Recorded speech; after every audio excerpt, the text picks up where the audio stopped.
Okay, we're gonna look at the compressor using the thermal imaging camera here. And as you can see, the supply air is 41 degrees. We're back on this 2006 Prius that a new evaporator, a new condenser, and a new compressor were put on. It's been running for a little while, and this water you see dripping right here, this water is from the compressor dripping.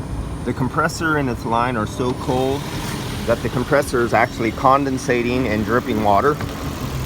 And this is exactly how to demonstrate how cold the line should be going back to your compressor to perform cooling of the electric windings in that high voltage 3-phase electric compressor.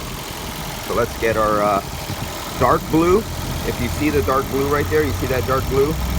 And it's too bad that my camera, there's so much heat source, it interferes with the pickup of my range. But you could see the dark blue, and the dark blue is all actually about 40 degrees Fahrenheit. So the temperature that you see in the glass is false. And if you can see my laser, I'm pointing on it, but it's picking up the heat coming from this hot hose right there, and it's giving me a blend because they're too close together.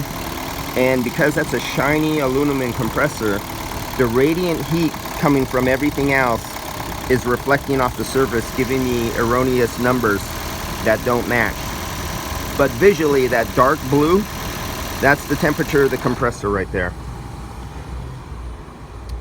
And as you can well see, we have a condensation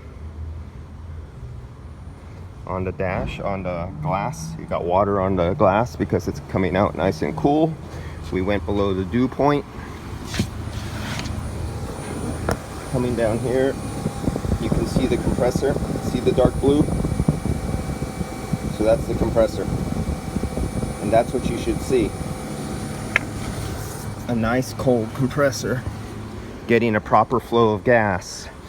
And that's something you see when you're using the Mr. Cool cans and you're filling it up by Mr. Cool, and you wait for it to hit 30, 31, 35 psi on the low side. You're not full yet because this is a variable displacement compressor and the sensors take over.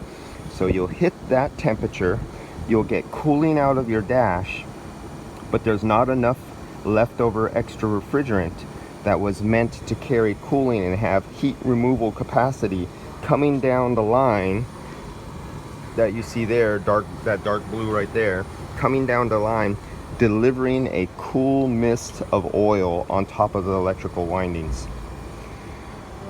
All right, just thought that would be interesting, knowing that your compressor should be sweating nice and cool in this case and scenario with these ambient conditions.